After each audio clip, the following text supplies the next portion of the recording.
لله رب العالمين والصلاة والسلام على رسوله النبي الحبيب الكريم وعلى آله وصحبه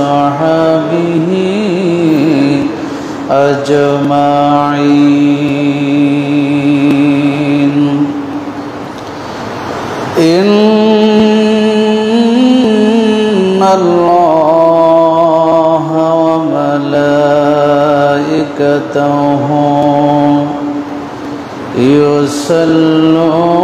يصلون على النبي يا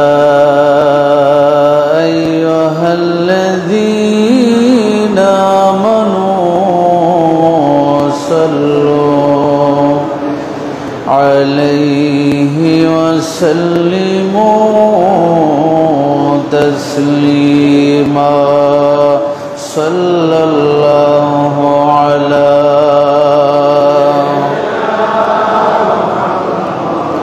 وآله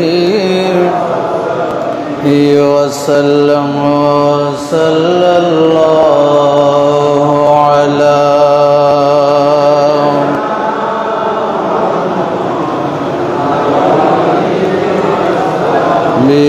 وسلم صلى الله على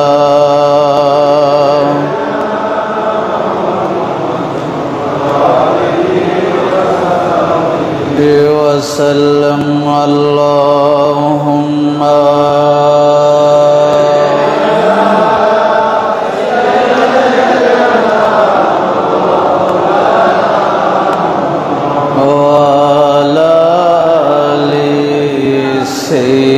سيدنا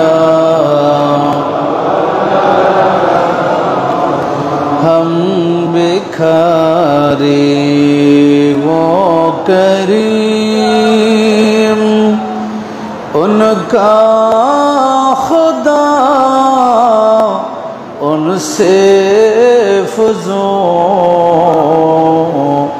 और ना कहना नहीं आदत रसूलुल्लाह की अल्लाहुम्मा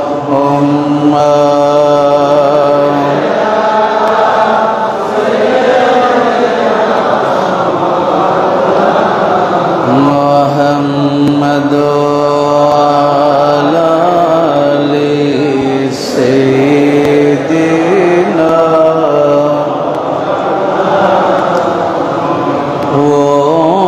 जहन्नम में गया जो उनसे मुस्तग़नी हुआ है खलीलुल्लाह को हाजत रसूलुल्लाह की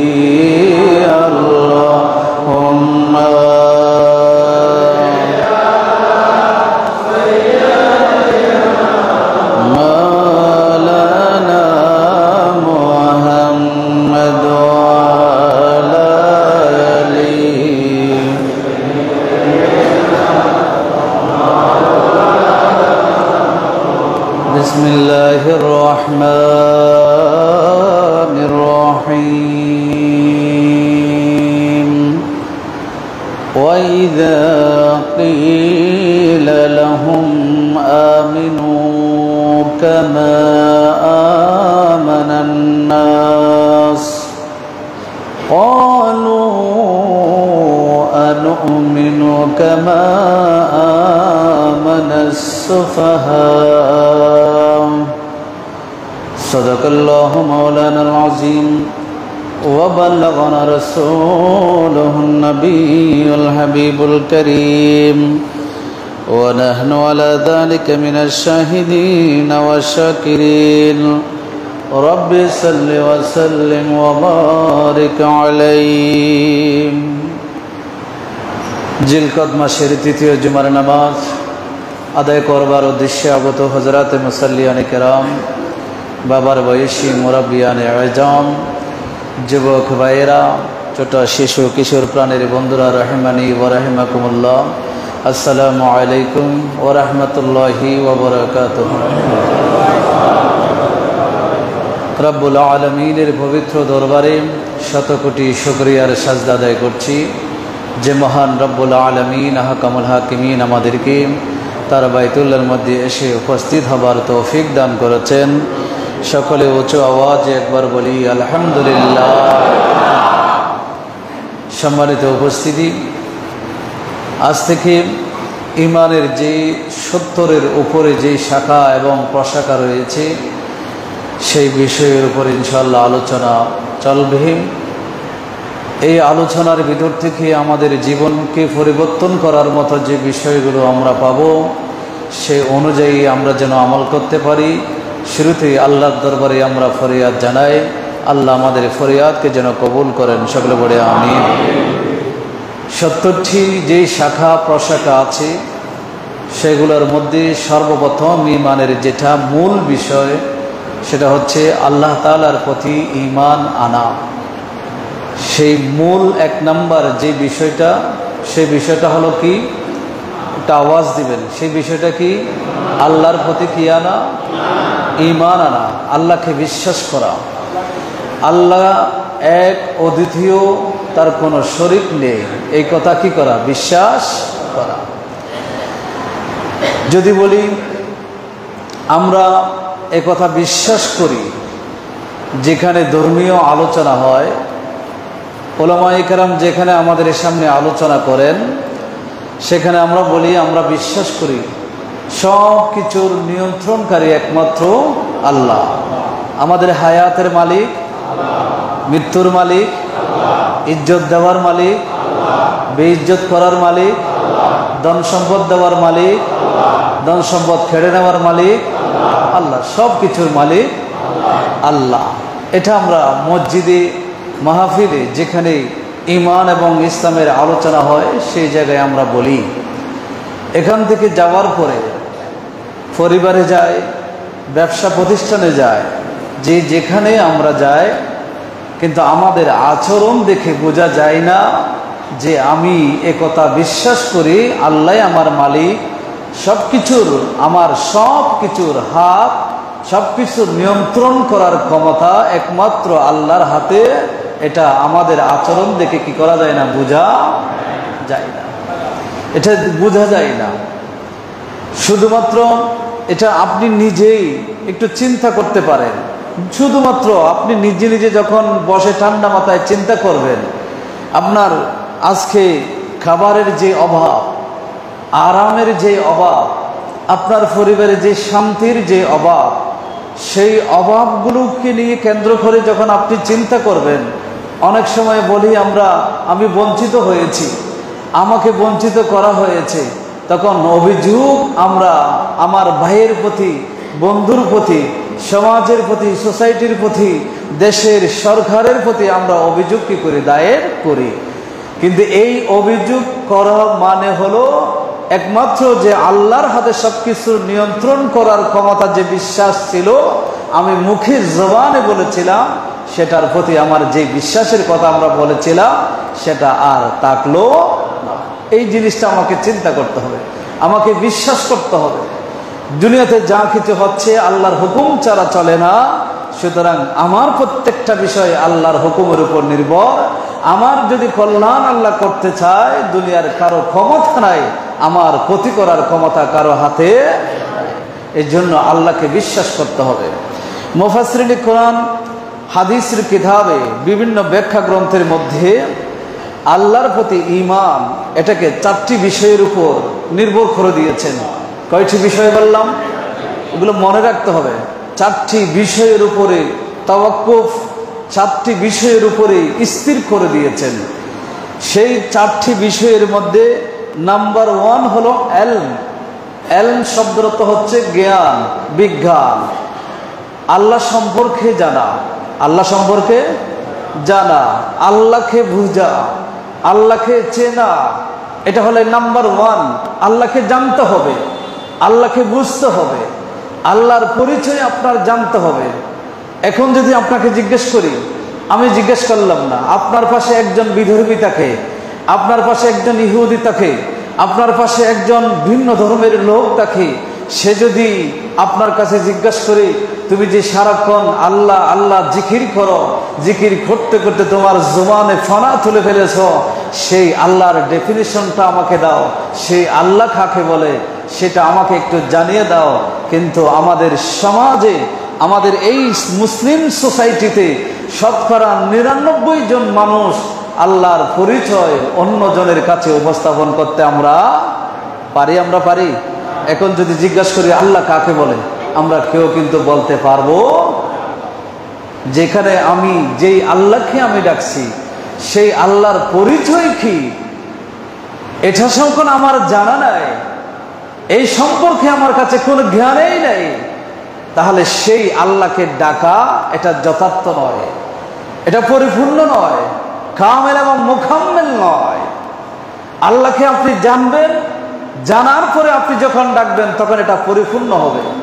এই জন্য কোন মুহাক্কিক ব্যক্তি বলেছিলেন, মান আরাফা নফসাহু ফাকাদ আরাফা রাব্বাহু। এই আল্লাহকে জানতে হলে নিজের নফসকে চেনো, নিজের নফসকে তুমি যখন জেনে যাবে তখন তুমি আল্লাহকেও জেনে যাবে। জোরে বলি সুবহানাল্লাহ। এই জন্য আল্লাহকে জানতে হবে। নাম্বার 1 শর্ত হলো সেটা আল্লাহর প্রতি ঈমান। এটার নাম্বার 1 শর্ত হলো আল ইলম, আল্লাহ সম্পর্কে আপনাকে জ্ঞান অর্জন করতে হবে। এখন সেই জ্ঞানের পরিধিতে আসার পরে এক ধরনের কিছু এটা ইসলামী লেবাসদারি সন্ত্রাস বের হয়েছে। তারা আল্লাহর যেই সিফাতগুলো আছে এগুলো বান্দার সাথে তারা মিলিয়ে দেয়। তারা বলে, আল্লাহ কোরআনে বলেছেন ইন্নাল্লাহ ইস্তাওয়া আলাল আরশ, আল্লাহ আরশে সমাসীন হয়েছেন, মানে হলো আল্লাহর একটা সিংহাসন আছেন, সেখানে তিনি উপবিষ্ট আছেন। তখন আল্লাহকে একটা জায়গার জন্য সীমাবদ্ধ করে ফেললো। আবার তারা বলে আল্লাহ আমাদের যেভাবে হাত আছে, আল্লাহর হাত আছে, যেমন কোরআন এসেছে ইয়াদুল্লাহি ফাওকা আইদিহিম, আল্লাহর হাত আছে। এইভাবে তারা আল্লাহকে একটা মাকানের জন্য হাস করে ফেললো। এই ধরনের ফিরকা যেগুলো, সেগুলোকে বলা হয় মুজাসসিমা। তারা আল্লাহর দৈহিক গঠন তারা স্বীকার করে। এটাকে বর্তমানে আহলে হাদিস যারা আজকে নামদারি যারা আহলে হাদিস আছে, তারা এটাকে প্রচার করার জন্য উঠে পড়ে লেগেছে। আল্লাহর একটা জিসিম আছে। এমন কি প্রশ্ন করা হয়েছে, যদি আল্লাহর জিসিম যদি না থাকে, ইমাম আজম আবু হানিফা 100বার আমার আল্লাহকে স্বপ্ন দেখেছেন। আল্লামা জালালউদ্দিন সুয়ুতী রহমাতুল্লাহ আলাইহি 1000 বার আমার আল্লাহকে স্বপ্ন দেখেছেন। ইমাম আহমদ ইবনে হাম্বল আমার আল্লাহকে স্বপ্ন দেখেছেন। তাহলে আল্লাহর যদি আকার না থাকে, আল্লাহ যদি নিরাকার হন, তাহলে ইমাম আজম, ইমাম আহমদ ইবনে হাম্বল, ইমাম জালালউদ্দিন সুয়ুতীর মতো উলামায়ে কেরাম দেখছেটা কি? তারা আল্লাহর আকার না থাকলে তারা কি দেখেছে? এই ধরনের প্রশ্ন তারা ছুড়ে দিয়েছে। বন্ধুরা মনে রাখবেন, আল্লাহর আকার সাব্যস্ত করা এটা আহলে সুন্নাত ওয়াল জামাতের আকীদা নয়। আমরা মানি আল্লাহ হাত আছে, এটাকে কুদরতি হাত বলা হয়।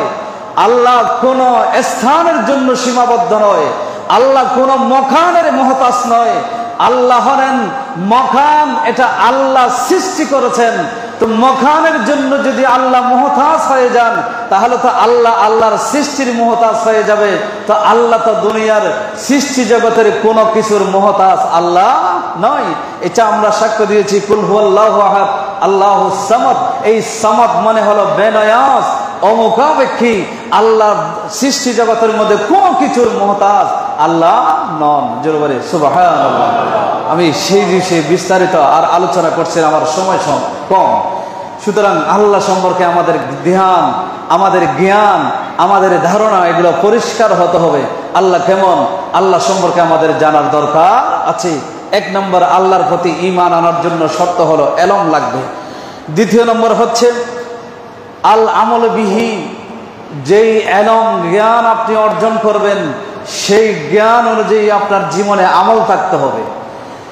এই যে কিছুক্ষণ আগে বললাম রিজিক দেওয়ার মালিক হচ্ছে আল্লাহ, এটা হলো আমার জ্ঞান।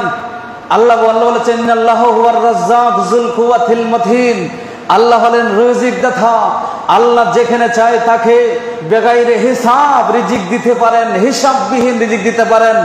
আল্লাহ সবকিছুর ক্ষমতার অধিকারী হচ্ছেন আল্লাহ, এটা আমার জ্ঞান। এই জ্ঞান অনুযায়ী যখন আমার আমলে হবে, আমার কাজে কর্মে আমার ব্যবহারে যখন সেটা প্রকাশিত হবে, এটাকে বলা হয় আমল বিহি। এটা হলো ওই আল্লাহ অর্জিত জ্ঞান অনুযায়ী আমল। তো কারণ আল্লাহর প্রতি ঈমান, আমি যদি ঈমানদার দাবি করি আল্লাহর প্রতি আমার ঈমান আছে, তাহলে আমার আমলে সেটা প্রকাশিত হতে হবে। তৃতীয় নম্বর হচ্ছে আদ-দাওয়াতু ইলাইহি, নিজে জানলাম, জানার পরে নিজে আমল করলাম। তৃতীয় নম্বর হচ্ছে আদ-দাওয়াতু ইলাইহি, যারা আমার আশেপাশে আছে তাদেরকে সেটা জানাতে হবে, তাদেরকে সেই এলম এবং আমলের প্রতি তাদেরকে আহ্বান করতে হবে। এই আহ্বানের ধরন কিরকম হবে সেটাও আল্লাহ তাআলা কোরআনে বলে দিয়েছেন। আল্লাহ বলেছেন উদউ ইলা সাবিলি রাব্বিকা বিল হিকমা ওয়াল মাউইজাতিল হাসানা। আল্লাহ বলেন আল্লাহর রাস্তায় তোমরা মানুষদেরকে ডাকবে কৌশলে, হিকমত দিয়ে, জ্ঞান দিয়ে, বিজ্ঞান দিয়ে এবং উত্তম আদর্শ দিয়ে, উত্তম নসিহত দিয়ে, সুন্দর নসিহত দিয়ে তোমরা মানুষদেরকে আল্লাহর জ্ঞানের প্রতি, আল্লাহকে চেনার প্রতি, আল্লাহর ইবাদতের প্রতি তোমরা মানুষদেরকে আহ্বান করবে। অশ্লীল ভাষা দিয়ে নয়, গালিগালাজ দিয়ে নয়, কটাক্ষ করে নয়, কাউকে অপদস্থ করে নয়, কোন ধর্মকে নিচু দেখিয়ে নয়, বরং তাকে সুন্দর আদর্শ দিয়ে, মার্জিত আচরণ দিয়ে, সুন্দর আচরণ দিয়ে তাকে ইসলামের দিকে কি করবে? আহ্বান করবে। জোরে বলে সুবহানাল্লাহ। আজকে এই জিনিসটার অভাব আজকে সমাজের প্রতিটা রন্ধ্রে রন্ধ্রে দেখা যায়। সোশ্যাল মিডিয়া যখন আপনি করবেন দেখবেন এই হুজুরকে গালায় কাটছে, অকথ্য ভাষায় গালি দিচ্ছে, অশ্লীল ভাষা ব্যবহার করছে। এই মাযহাবের লোক ওই মাযহাবের লোককে অশ্লীল ভাষায় কথা বলছে, অথচ অশ্লীল ভাষায় কথা বলা এটা আল্লাহর নবী বলেছেন ওয়াইদা খাসামা ফাজরা। মুনাফিকের অন্যতম একটি আলামত হলো যখন আপনার সাথে বিতর্ক লিপ্ত হয় তখন অশ্লীল ভাষা সে কি করে? ব্যবহার করে। নবীজি কখনো অশ্লীল ভাষা কখনো ব্যবহার করেন না। ইহুদিরা নবীজির কাছে আসে, নবীকে বদদুয়া করেছেন, আসসালামু আলাইকুম, আপনার মৃত্যু হোক বলেছিলেন। আয়েশা সিদ্দিকা শুনে রাগান্বিত হয়ে বলেছেন আলাইকুমুল লানাতু, তোমাদের উপর লানত বলে আয়েশা সিদ্দিকা চিৎকার করেছিলেন। আমার নবী বলেছিলেন ইয়া আয়েশা, এ আয়েশা তুমি থামো, তোমার জন্য এটা কি নয়? উচিত নয়, কারণ মুসলমানের জন্য এই আদর্শ উচিত নয়। তখন আয়েশা সিদ্দিকা বলেন ইয়া রাসূলুল্লাহ, আপনি কি শুনেন নাই ইহুদিরা কি বলেছে আপনাকে? নবীজি বলেন আয়েশা তুমি কি শুনো নাই? আমি কিভাবে জবাব দিয়েছি? তারা যেভাবে আমাকে সালাম দিয়েছে সেটা যদি আমার জন্য মৃত্যু কামনা করে আমি বলেছি ওয়া আলাইকুম, সেটা তোমাদের উপর হোক, অনুরূপ তোমাদের উপর হবে। তাদের সাথে আমি অশ্লীল ভাষা ব্যবহার করি নাই, তাদের সাথে কর্কট ভাষা ব্যবহার করি নাই, তাদের সাথে আমি ঝগড়ায় লিপ্ত হই নাই, তাদের সাথে আমি বিবাদে লিপ্ত হই নাই। এটাই হলো আমার নবীর অরিজিনাল আদর্শ। সুতরাং সে আদর্শ একজন ইমানদারকে কি করতে হবে? লালন করতে হবে। আজকে সেটা নেই। একজন গায়িকা গান বাজনায় যারা করে, আজকে সমাজটা কেমন হয়েছে দেখেন। গান বাজনা যারা করে, একজন গায়িকা যদি ক্যান্সার রোগে আক্রান্ত হয়, এরকম হাজারো নজির আমাদের সমাজে আছে। জটিল রোগে আক্রান্ত হলো, তখন সেই গায়িকার সমিতি থেকে শুরু করে সেই গান বাজনাকে যারা পছন্দ করে তারা রাস্তায় নেমেছে তার সেই সঙ্গীর জন্য, সেই গায়িকার জন্য, গায়কের জন্য চাঁদা তুলতেছে, গান গেয়ে গেয়ে রাস্তায় নেমেছে সবাই মিলে। কোনো ভেদাভেদ তাদের মধ্যে দেখা গিয়েছে? তারা কোনো ভেদাভেদ দেখা দিয়েছে? তাদের মধ্যে সেটা ছিল না। তারা সবাই মিলে চাঁদা তুলে তার চিকিৎসার জন্য ব্যয়ভার বহন করার প্রস্তুতি তারা গ্রহণ করেছে। কিন্তু আজকে সমাজে দেখেন একজন সত্যিকারের ইমানদার বান্দা যখন অসুস্থ হয়ে যায়, যখন প্রচুর টাকার প্রয়োজন হয়, তখন যদি মসজিদে বলা হয় তখন প্রথমে জিজ্ঞাসা করা হয় সে কোন ফিরের মুরিদ, জিজ্ঞাসা করা হয় সে কোন মাযহাব মানে, সে হানাফি না লা মাযহাবি, সেটা জিজ্ঞাসা করা হয়। সেটা জিজ্ঞাসা করা হয় সেই কওমি আকীদার লোক, সুন্নি আকীদার লোক না জামাতে আকীদার লোক, সেটা আগে জিজ্ঞাসা করা হয়। তাহলে সেই ভেদাভেদটা ইসলাম যারা সঠিকভাবে মানতে চায় তাদের ভিতরে ঢুকিয়ে দেওয়া হয়েছে, সেই হিংসা বিদ্বেষ সেখানে ঢুকিয়ে দেওয়া হয়েছে। অথচ যারাই জাহান্নামের কুকুর, যারা গান বাজনা এগুলোকে লালন করে সমাজটাকে অশ্লীলতা দিয়ে ভরপুর করে দিয়েছে, তাদের মধ্যে কোনো ভেদাভেদ আছে না। এটাই ইমানের পরিপন্থী কাজে শয়তান কখনো ভেদাভেদ সৃষ্টি করে না, ইমানই কাজে শয়তান ভেদাভেদ সৃষ্টি করে। এটা আমাদেরকে বুঝতে হবে। আল্লাহ পাক আমাদেরকে বোঝার তৌফিক দান করুন, সকলে বলি আমিন। 3 নম্বর শর্ত হলো ঈমান বিল্লাহ। 3 নম্বর শর্ত হলো আল্লাহর প্রতি কি এই দ্বীন ইসলামের প্রতি সুন্দর মার্জিত আচরণ দিয়ে, উপদেশ দিয়ে, নসিহতের মাধ্যমে, কৌশলে, জ্ঞান এবং বিজ্ঞান দিয়ে তাদেরকে কি করতে হবে? আহ্বান করতে হবে সঠিকের দিকে। 4 নম্বর যে বিষয়টা, ওয়াসসাবরু আলাল আযা ফীহি, এই রাস্তায় চলতে গিয়ে যখন বিপদ আসে, কষ্ট যখন আসে, সেই কষ্টের উপর আপনাকে ধৈর্য ধারণ করতে হবে। কথা বুঝতেছেন আপনারা? এই রাস্তায় চলতে গিয়ে আপনি নিঃস্ব হয়ে গেলেন, সর্বহারা হয়ে গেলেন, আপনি বিধর্মীরা লাঞ্ছিত হলেন, আক্রান্তের বিধর্মীদের ষড়যন্ত্রের শিকার হলেন। এই জায়গায় আপনাকে 4 নম্বর ঈমান বিল্লাহর এটার পরীক্ষা হলো আপনি এখানে কতটুকু ধৈর্যশীল। সেই ধৈর্যশীল ব্যক্তির পরিচয় আপনাকে সেখানে দিতে হবে। এই ধৈর্যশীলতার পরিচয় যদি আপনি দিতে পারেন, তখন আপনি যে ঈমানদার, আল্লাহর প্রতি আপনার যে পরিপূর্ণ আস্থা আছে, আল্লাহর প্রতি পরিপূর্ণ যে আপনার বিশ্বাস আছে, সেটা কি হয়ে যাবে? প্রমাণিত হয়ে যাবে। মুফাসসিরিন কোরআন এই 4টি শর্ত উল্লেখ করে ইঙ্গিত করেছেন, কোরআনুল কারীমের একটা সূরার দিকে ইঙ্গিত করেছেন। তারা বলেছেন একটা সূরার ভিতরে এই 4টি বিষয়কে আল্লাহ তাআলা স্পষ্ট করে দিয়েছেন। সেই সূরাটা হলো সূরাতুল আসর। আল্লাহ তাআলা বলেছেন, ওয়াল আসরি ইন্নাল ইনসানা লাফি খুসরিন, আসরের সময়, আসর নামক সময়ের সময় কসম করে বলছি, আল্লাহ বলছেন সেই সময়ের কসম করে বলেছি সমস্ত মানুষ ক্ষতিগ্রস্তের মধ্যে থাকবে। তবে মানুষ ক্ষতিগ্রস্ত থেকে উঠতে আসতে পারবে, মানুষ ক্ষতিগ্রস্তের মধ্যে থাকবে না যদি তাদের মধ্যে কি থাকে? ইল্লাল্লাযীনা আমানু, যদি আল্লাহর উপরে ঈমান আনে, সেই ঈমানের সাথে ওয়ামিলুস সালিহাত, সেই ঈমান অনুযায়ী যদি আমল করে, এবং ওয়াতাওয়াসাউ বিল হক, সত্যের নসিহত যখন তারা করবে, ওয়াতাওয়াসাউ বিস সাবরি, এবং ধৈর্যের নসিহত যখন তারা করবে, ধৈর্যশীল নিজেও হবে, অপরকে সেই ধৈর্যের নসিহত দিবে, সাবরের নসিহত করবে। এই 4টি বিষয় যখন তারা পালন করবে, তখন সেই মানুষগুলো কখনো ক্ষতির মধ্যে থাকবে না। এটা হচ্ছে কোরআনের এই ছোট্ট একটা সূরা। ইমাম শাফি রাহমাতুল্লাহ আলাইহি এই সূরা তেলাওয়াত করে বলেন, আল্লাহ তাআলা পুরো কোরআন শরীফ যদি নাজিল না করে শুধুমাত্র উম্মতে মুহাম্মাদের জন্য যদি একটাই সূরা দিত, সূরা আসরটা দিয়েছে, আর কোন সূরা আল্লাহ দেয় নাই। যদি শুধু এই সূরাটাও যদি শুধুমাত্র কোরআনের একটাই সূরা যদি হতো, তাহলে একটা সূরা প্রত্যেকটা মুমিনের কামিয়াবির জন্য, প্রত্যেকটা মুমিনের সফলতার জন্য, প্রত্যেকটা মুমিনের জীবনটাকে দুনিয়া এবং আখিরাতে কামিয়াব করার জন্য এই ছোট্ট একটা সূরাই তার জীবনের জন্য যথেষ্ট হয়ে যেত। জোরে বলি সুবহানাল্লাহ। এই সূরার নাম বললাম, কোন সূরা বললাম? এটা আওয়াজ দিয়ে বলেন, কোন সূরা? সূরা আসর। এই সূরা হলো প্রত্যেক মুমিনের জীবনের জন্য একমাত্র এমন একটি সূরা, যেই সূরাটা অন্য সূরা না থাকলেও যথেষ্ট হিসেবে কি করা হয়? ধরা হয়। আল্লাহ আমাদেরকে বোঝার তৌফিক দান করুন, সকলে বলি আমিন। হাদিসে পাকের মধ্যে অনেকগুলো হাদিস এসেছে এই বিষয়ে। আল্লাহর নবী এই বিষয়ে আমি আপনাদেরকে কিছু কথা, আমাদের জীবনের আলোকে কিছু কথা আপনাদেরকে বলতে চাই ধৈর্যের বিষয়ে, যেটা আমাদের খুবই দরকার। আজকে আমরা অভিযোগ করি, আজকে আমার এটা নাই, আজকে আমার এটা নাই, এই অভাব, এগুলো বিভিন্ন প্রকারের আমরা অভিযোগ করি।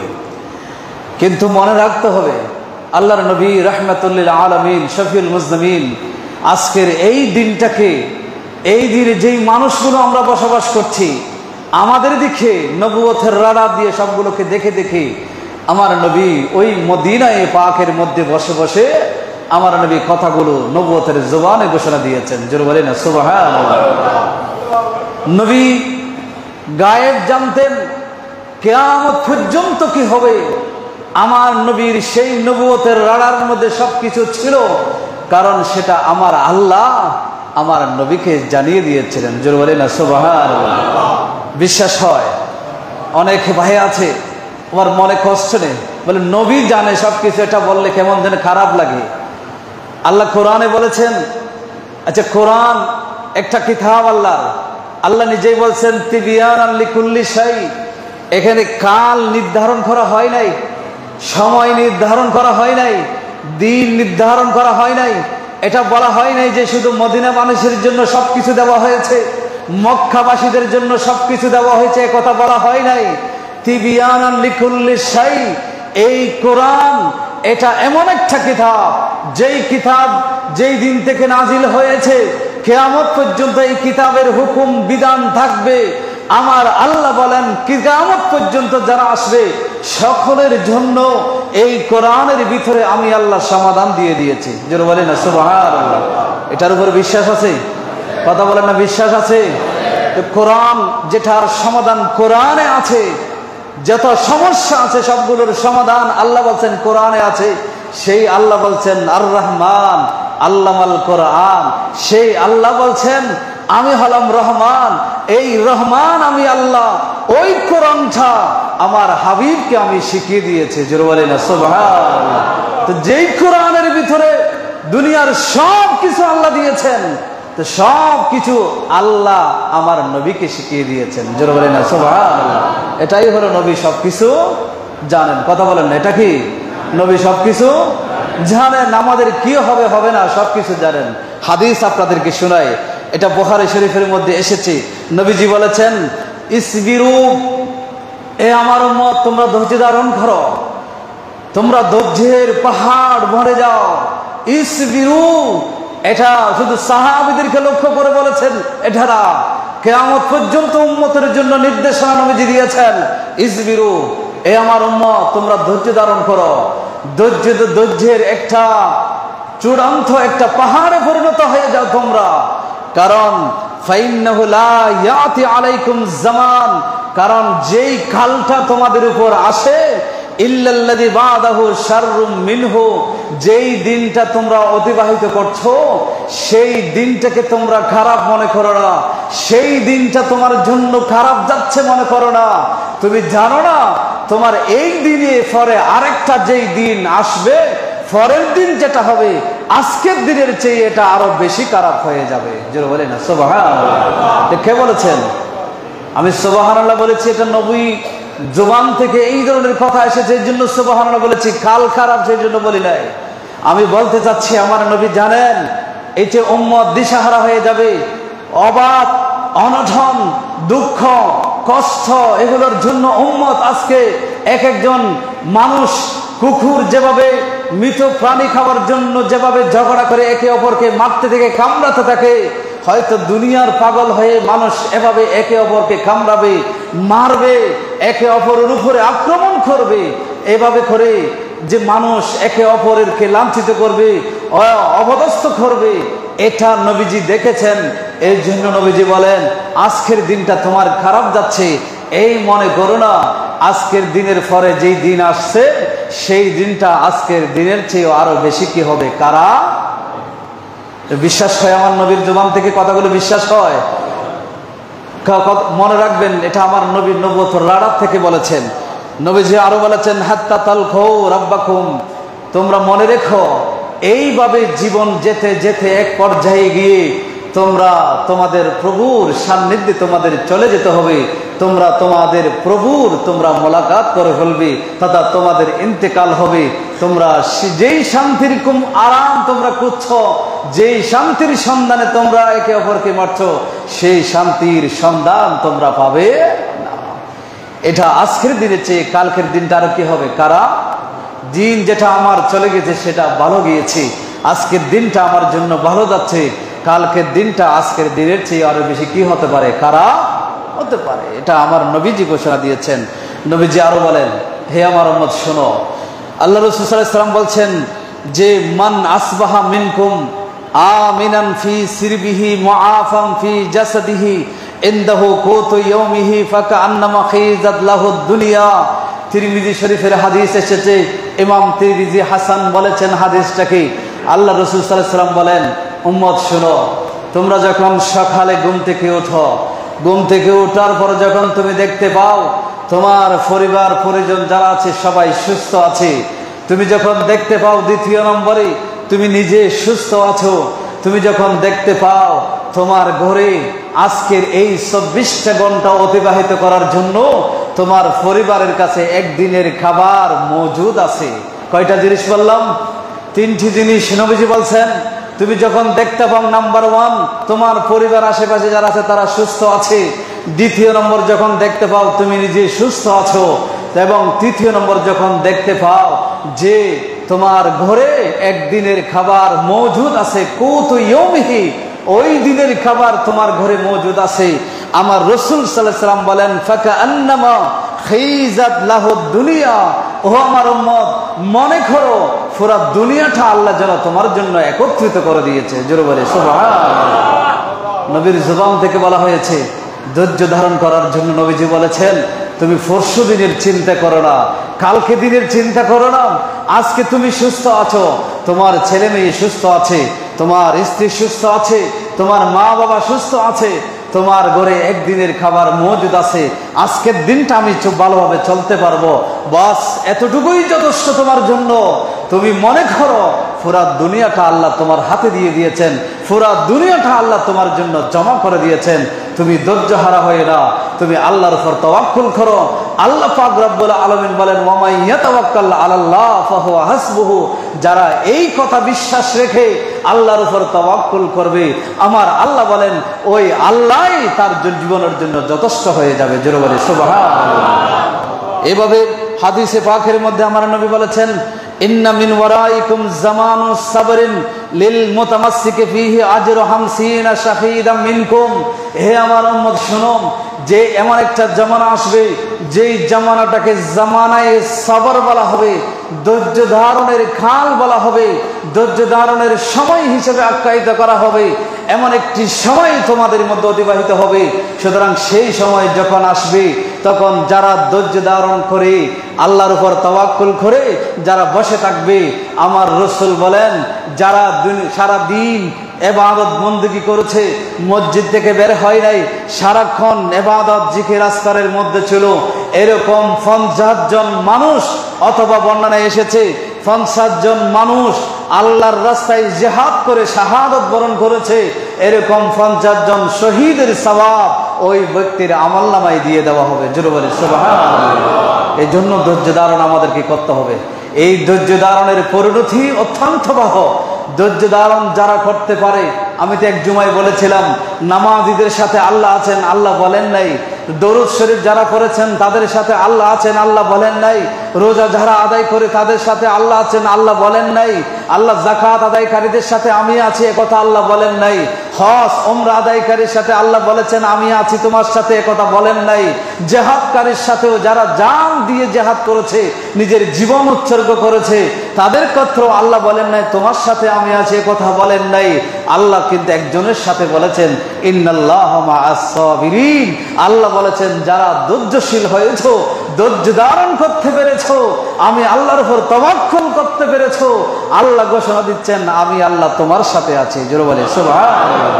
এই জন্য আল্লাহর প্রতি ঈমান, এটার ৪র্থ নম্বর শর্ত হলো আল্লাহর পক্ষ থেকে যা আছে সেটার উপর কি করতে হবে?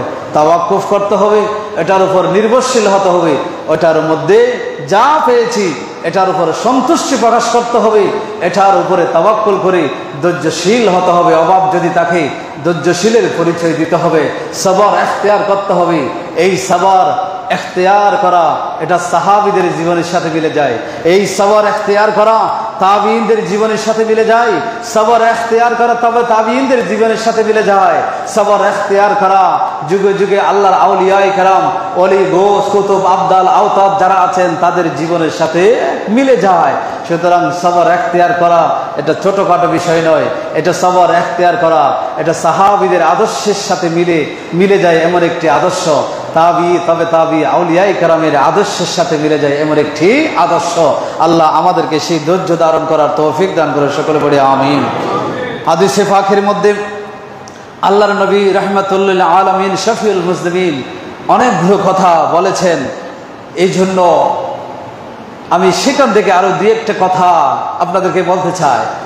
বুখারী এবং মুসলিম শরীফে হাদিস এসেছে, আল্লাহর নবী হিজরত করার পরে দ্বিতীয় হিজরিতে বদরের যুদ্ধ হয়েছিল, তৃতীয় হিজরিতে উহুদের নামক একটা যুদ্ধ সংগঠিত হয়েছিল। যেই যুদ্ধে আমার নবীর সবচেয়ে প্রিয় প্রিয় সাহাবীদের মধ্যে 70 জন সাহাবা নিজেদের জান উৎসর্গ করেছিলেন ইসলামের জন্য। সেখানে হযরত আমির হামজা রাদিয়াল্লাহু তাআলা আনহু ছিলেন। সেই আল্লাহর নবী মদিনায় যাওয়ার পরে 8 বছর পরে, উহুদের যুদ্ধের 8 বছর পরে বিদায় হজের সময় আল্লাহর নবী উহুদের পাহাড়ে গেলেন।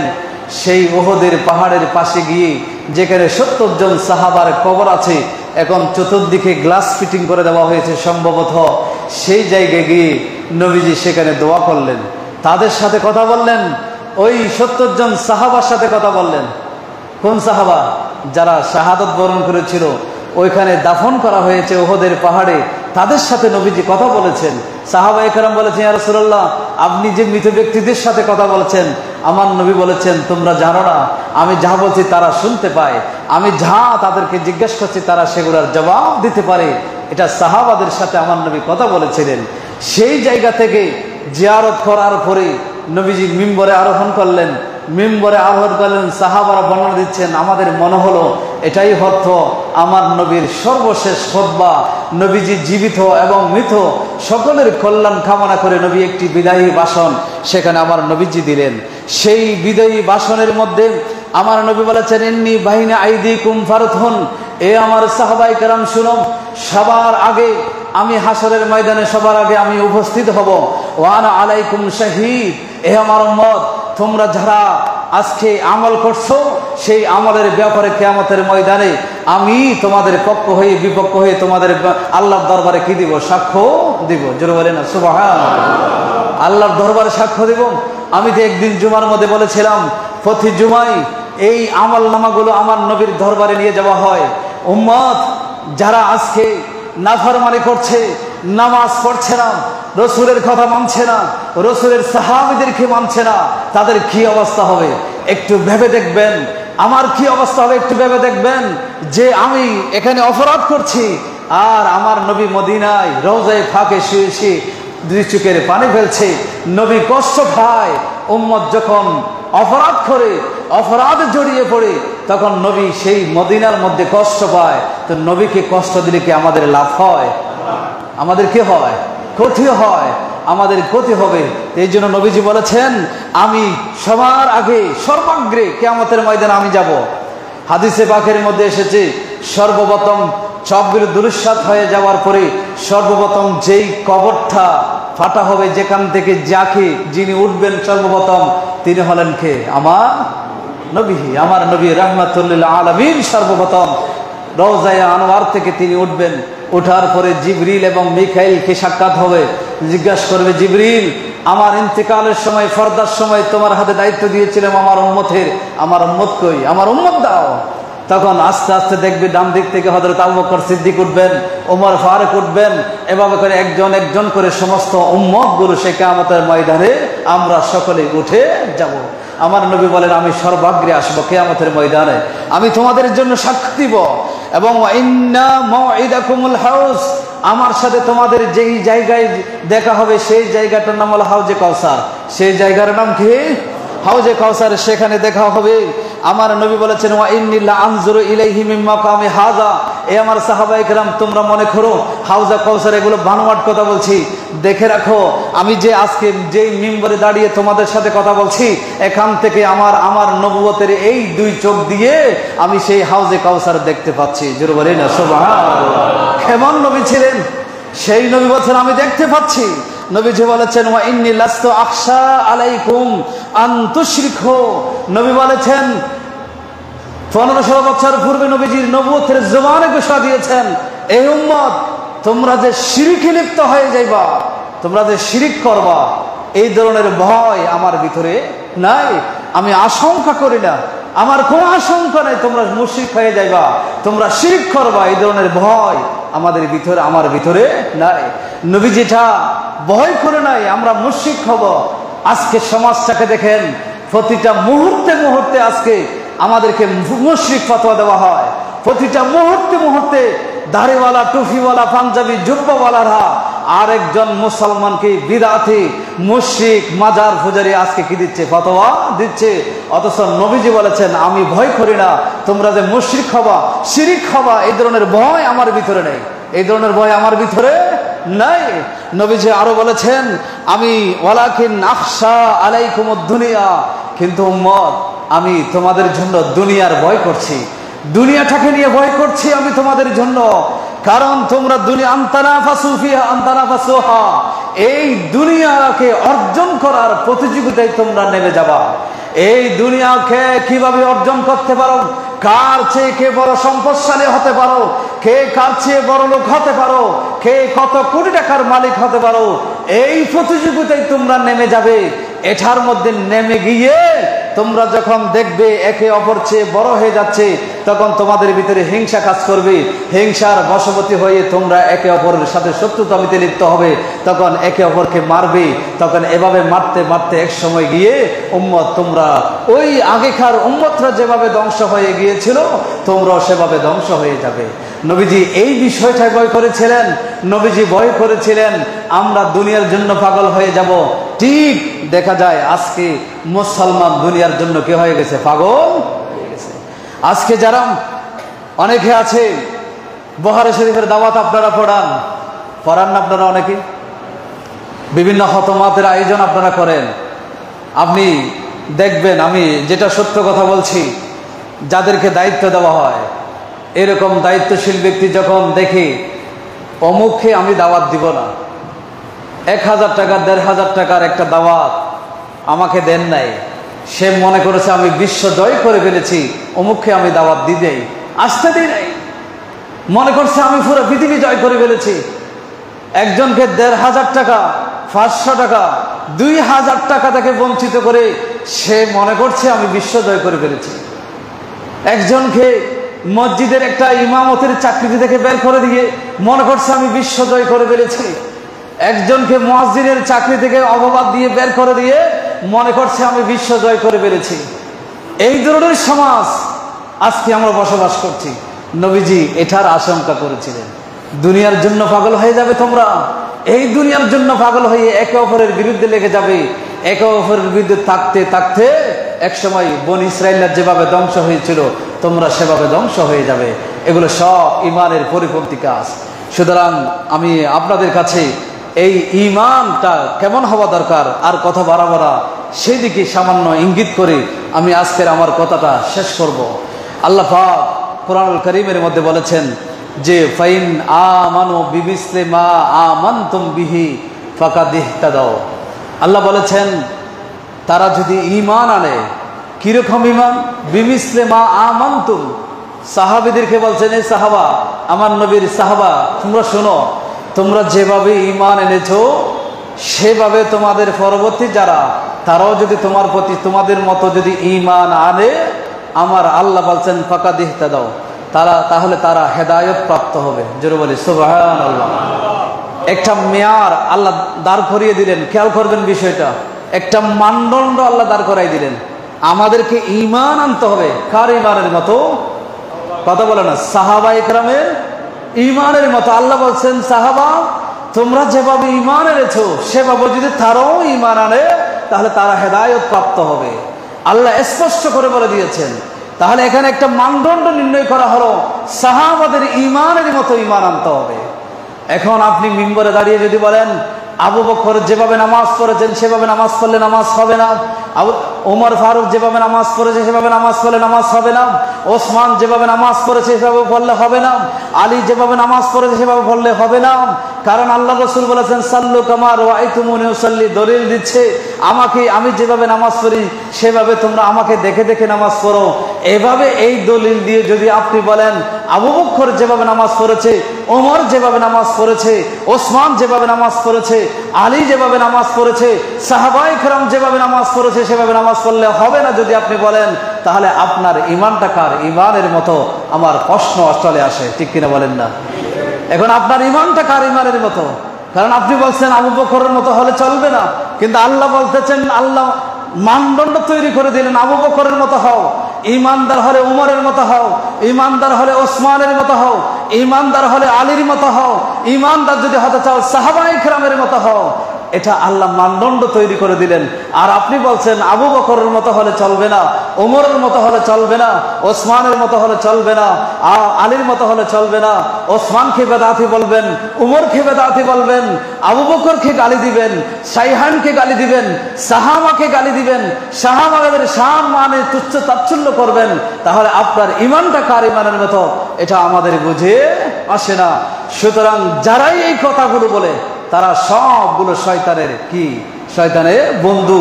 তারা শয়তানের পথে চলতে চায়, শয়তানের পথে আমাদেরকে চলাতে চায়।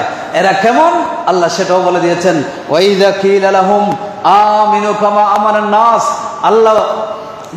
আল্লাহ বলেন তাদেরকে যখন বলা হয় তোমরা ওই সাহাবায়ে কেরাম যেভাবে ঈমান এনেছে সেভাবে ঈমান আনয়ন করো, সূরা বাকারার শুরুতেই আছে মুনাফিকের শানে নাজিল করা হয়েছে, তোমরা তাদের মতো ঈমান আনো। তখন তারা বলো আনুমিনু কামা আমানাস সুফাহা, বলে এই নির্বুধ আবু বকর, উমর, ওসমান, আলী, এই বোবা নির্বুধ পাগল সাহাবা যেভাবে ঈমান এনেছে আমরা কি সেভাবে ঈমান আনবো? এই ধরনের কথা তারা বলে, জোরে বলি না নাউযুবিল্লাহ। সুতরাং যারা আজকে সেই আবু বকর থেকে প্রত্যেকটা সাহাবাকে যারা মানে না, তাদের সমালোচনা করে, এই যে জুমা একটা আজান দিয়ে দেওয়া হয়েছে, সেই আজানটা আগে ছিল না, নবীজির যুগে ছিল না, আবু বকরের যুগে ছিল না, ওমরের যুগে ছিল না, সেই আজানটাকে চালু করেছে? বলেন না, সেই আজানটাকে চালু করেছে হযরত ওসমান রাদিয়াল্লাহু তাআলা আনহু চালু করেছেন। যেটা আজান দিয়ে দেওয়া হয়েছে সেটা, এখন যেটা দেওয়া হবে সেটা রাসূলের যুগে ছিল। মিম্বরে যখন আমি বসবো আজান দেওয়া হবে সেটা রাসূলের যুগে ছিল, যেটা দিয়ে দেওয়া হয়েছে সেটা রাসূলের যুগে ছিল না। সুতরাং সেটা চালু করেছে হযরত ওসমান।